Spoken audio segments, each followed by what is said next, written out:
Salut tout le monde, bienvenue sur Mini PDLV. Aujourd'hui, on va partir à la découverte de la Citroën Diane Rouge Corsair de Solido à l'échelle 18ème. Elle vient de sortir et c'est une miniature que j'aime déjà beaucoup. Allez, on la découvre en musique et je vous en parle après. Go!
Comme je vous le disais en introduction, voici donc une nouveauté Solido, en l'occurrence la Citroën Diane. Alors vous me direz, la Diane chez Solido, elle n'est pas toute neuve, et c'est vrai. Elle existe sous sa forme actuelle depuis 2015. En fait, c'était l'un des tout premiers modèles réalisés par Solido, depuis son rachat par le groupe qui gère notamment Automobile et GT Spirit. Donc c'est un modèle qui n'est pas tout neuf, mais qui s'offre pour la première fois une teinte rouge corsaire qui lui va merveilleusement bien. On fait un petit focus sur l'histoire de la Diane. L'histoire de la Diane, elle remonte à 1967. En fait, depuis 1949, il y a donc la Citroën 2 chevaux qui est commercialisée. Je pense que ça vaut pas forcément le coup de la présenter, je pense que c'est une voiture que l'on connaît toutes et tous parfaitement. Donc ce modèle-là, en 1964, il a déjà 15 ans, et au bout de 15 ans, il y a un petit phénomène d'essoufflement qui se produit, c'est-à-dire que la 2 chevaux, il y en a énormément en circulation, et elle est plus forcément vue comme quelque chose de fun. À l'époque, la 2 chevaux, c'était un petit peu l'équivalent de notre Dacia Sandero actuelle, c'est-à-dire une voiture pas très passionnante, mais particulièrement économique, et donc qui séduit massivement ceux qui veulent rouler à pas cher. En 1964, Citroën a besoin de compenser un petit peu la baisse des ventes de la 2 chevaux. Parce qu'à l'époque, elle a déjà 15 ans, donc c'est une voiture qu'on a déjà vue et revue. 1964, un nouveau cahier des charges est passé. Il doit donc offrir une succession à la 2 chevaux avec 4 critères particuliers. Le premier, il faut que cette voiture ait un haillon de coffre. C'est plus pratique et surtout, la concurrente directe, qui n'est autre que la 4L, l'a déjà depuis un bout de temps. Donc il faut faire la même chose, parce que quand une recette marche, on la décline. Deuxième point, il faut que cette voiture-là ait une puissance fiscale de 2 chevaux. D'ailleurs, les toutes dernières 2 chevaux avaient une puissance fiscale de 3 chevaux, avec le moteur de 602 cm3. Bref, là, il faut une puissance plutôt faible, avec une puissance fiscale de 2 chevaux fiscaux. Troisième point, il faut que cette voiture-là puisse être développée à moindre coût. Donc, pour ça, on arrive au quatrième point, il faut qu'on puisse utiliser les chaînes d'assemblage et de conception de la 2 chevaux. Alors, vous me direz, faire du neuf avec du vieux, c'est quelque chose qui se fait depuis très longtemps en automobile, et pour la Diane, c'est pas gagné d'avance. La 2 chevaux, c'est une voiture qui est très étroite, et forcément, puisqu'il faut reprendre la même base, il faut reprendre une base étroite. En l'occurrence, la Diane, c'est une voiture qui est pas forcément la plus belle de la gamme, mais elle répond à un cahier des charges très compliqué à tenir. Parce que, imaginez un petit peu, vous prenez une Dacia Sandero 1 et vous devez créer une Dacia Sandero 3 depuis la base de la 1. Forcément, c'est jouable, mais il y aurait énormément de compromis à faire, aussi bien sur le style qu'au niveau de l'architecture. Et donc, c'est pour ça que la Diane, quoi qu'on en dise, elle a quand même un style qui se rapproche très fortement de celui de la 2 chevaux. On retrouve par exemple les ailes carénées, ou encore les petites portes, ou encore la structure générale du capot de l'avant. Bref, il y a énormément de points communs, ce qui fait que quand elle sort, il y a quand même un effet nouveau, mais pas tant que ça non plus. Alors forcément, quand on a un cahier des charges compliqué à tenir, il faut ruser un petit peu. Citroën a eu l'idée d'employer des portes concaves, ce qui permet en fait d'élargir, de donner l'impression d'avoir un intérieur plus habitable. C'est une recette qui a marché un petit peu et qui en plus avait un avantage, c'était celui de rigidifier un petit peu les portes. Parce que quoi qu'on en dise, valait mieux pas avoir un accident de chevaux. Pour autant, le style évolue quand même sur pas mal de points. Déjà, là où la 2 chevaux esquissait des rondeurs, la Diane, elle, affiche des angles. Ça renvoie à un côté un peu plus moderne, mais il va de soi que le style général de la 2 chevaux est largement perceptible. Puisqu'il fallait faire des économies, Citroën voulait des optiques carrées. Enfin, une forme qui se rapproche du carré, mais qui n'est pas exactement un carré. Et donc, pour faire des économies, on a tout simplement le bloc optique de la 2 chevaux, qui est inscrit dans un enjoliveur chromé, qui lui est de forme plutôt carrée, ce qui donne un regard un peu différent, tout en utilisant un maximum de pièces issues aussi bien de la 2 chevaux que de la Mi 6. La Diane, en fait, c'est un puzzle avant tout. La Diane, il en existait 2 versions principales. Une avec le moteur de 425 cm3, c'était la Diane 4, qui est passée à 435 d'ailleurs, et la Diane 6, que l'on a ici, et on peut lire d'ailleurs Diane 6. En fait, cette version-là, elle utilise le bloc moteur de 602 cm3, qui lui passe à 3 chevaux. Donc le cahier des charges initial n'a pas été tenu à 100%. Et ce qui est encore le plus marrant, c'est qu'en 1983, après donc 15 ans de commercialisation, cette vaillante Diane a été arrêtée de commercialisation, tandis que la 2 chevaux, elle, n'a été arrêtée que 7 ans plus tard. Preuve en est que la 2 chevaux a quand même extrêmement bien vieilli. Il faut dire que durant toutes ces années, elle est passée du stade de la voiture pas chère et économique à la véritable icône, la légende, et je pense que c'était la recette de son succès. La Diane, elle apparaît comme une successeuse sympa, un peu plus moderne, mais pas révolutionnaire pour autant. D'ailleurs, elle fut remplacée par le duo des Visa et des Axel. On va maintenant parler de la miniature de Solido. Premier point, comme je l'avais évoqué tout à l'heure, on est donc sur une base qui n'est pas entièrement nouvelle. C'est une base qui a déjà 6 ans, et c'était l'une des toutes premières Solido depuis son rachat par le groupe automobile. Donc, elle en reprend évidemment la base, parce qu'on ne peut pas créer un nouveau moule pour chaque coloris, avec aussi bien ses inconvénients que ses avantages. Au niveau du profil, déjà, je trouve qu'on est plutôt bon. Solido a fait du bon travail, on retrouve bien les lignes caractéristiques de la Diane, avec ses traits bien affirmés, ses roues arrière qui sont carénées, l'absence de rétroviseur à droite, les ailes qui sont assez plongeantes et qui sont en plusieurs parties, ce qui permet de réduire le coût d'entretien, en cas de réparation de carrosserie bien sûr. On a également le toit qui est découvrable, mais ici il n'est pas réellement découvrable, il est simplement reproduit à peu près. La texture est convenable, je trouve ça plutôt pas mal.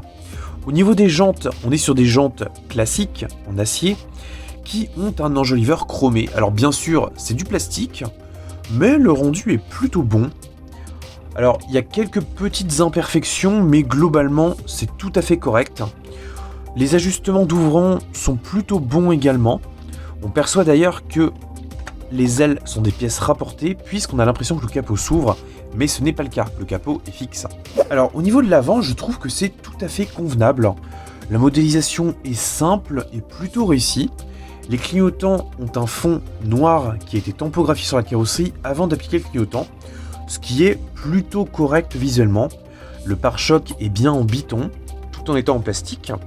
La calandre est une simple pièce en plastique, mais son rendu est satisfaisant, parce que même si elle n'est pas percée, il y a un travail qui a été fait sur les textures, ce qui fait que ça rend correctement. Les essuie-glaces sont dans le bon sens, je tiens à le préciser, même si ça fait bizarre.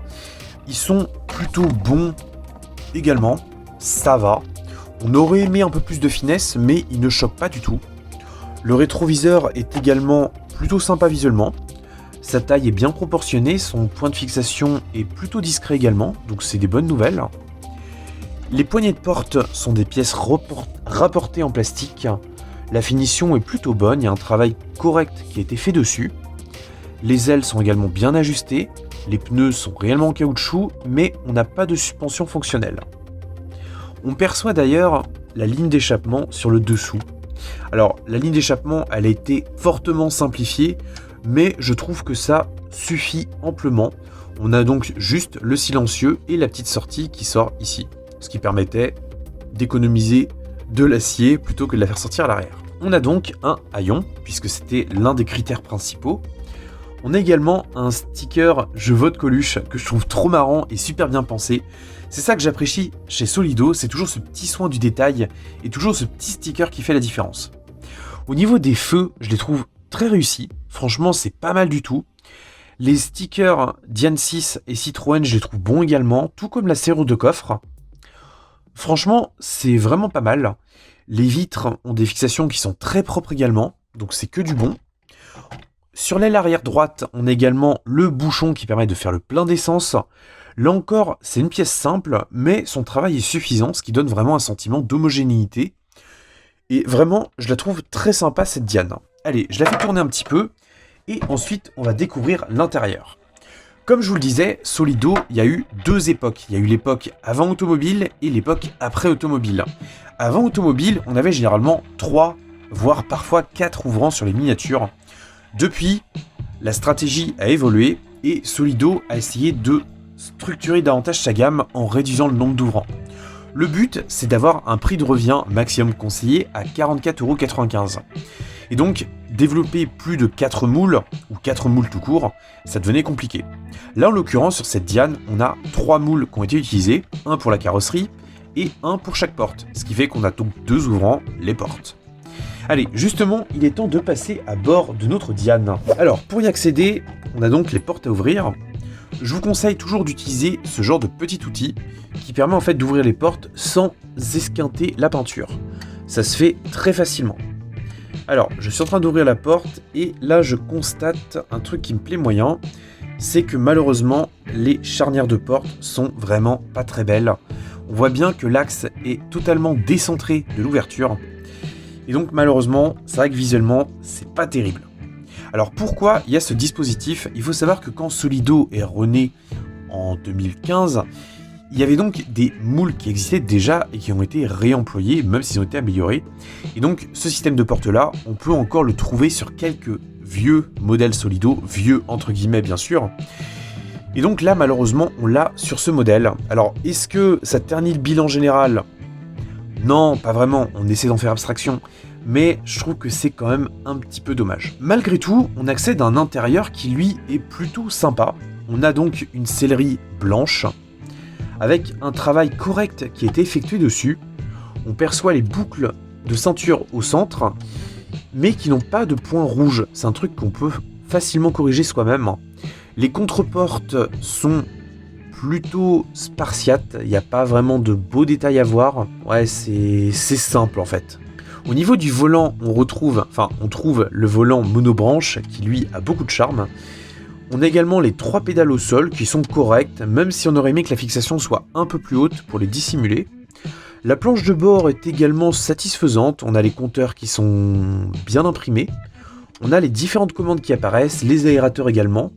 Donc là encore une fois, c'est simple mais efficace. Solido a été à l'essentiel et il y a des parties qui ont été un peu moins bien traitées. C'est notamment le cas de toutes les parties hautes. Là clairement, il n'y a pas de travail qui a été fait dessus, mais également le long des montants qui sont tout simplement couleur carrosserie. Bon, encore une fois, c'est pas le moule de dernière génération, donc on peut plus facilement pardonner ce genre de petits détails. Les portes arrière ne s'ouvrent donc malheureusement pas, mais on voit que le même travail a été fait à l'avant qu'à l'arrière. Donc c'est cohérent dans l'ensemble. Bon, je dirais que Solido a quand même fait du bon travail avec cette miniature-là, et surtout, ils ont réussi à lui redonner un second souffle en produisant notamment cette couleur rouge corsaire que je trouve vraiment très très belle. Bon, faut dire qu'à l'époque, c'était quand même autre chose qu'aujourd'hui, on osait avoir des voitures colorées. Aujourd'hui, faut dire ce qu'il en est, le marché il est quand même essentiellement blanc, gris ou noir, et je trouve ça quand même un peu triste. Je pense avoir fait le tour de cette Citroën Diane. J'espère en tout cas qu'elle vous aura plu. Si vous voulez la commander, sachez qu'elle est dispo depuis peu de temps. La référence c'est S180307, ce qui signifie donc que c'est la 7ème déclinaison colorée de la Diane 6. Le prix de vente maximum conseillé c'est 44,95 €, mais je vous rassure, on peut la trouver facilement à un prix un peu moindre. Dans tous les cas, j'espère que ça vous aura plu. Dites-moi en commentaire ce que vous pensez de cette Diane. Est-ce que vous allez l'acheter? Est-ce que vous l'avez déjà? Est-ce que vous préférez d'autres coloris? Je veux tout savoir. Et je vous rappelle également que la Twingo PDLV est toujours à gagner. Soyez aux aguets pour les prochaines vidéos, je pense qu'elle devrait bientôt arriver. Allez, prenez soin de vous et de vos familles, conduisez pas comme des pirates, surtout en ville, et surtout en Diane 6, et bye bye.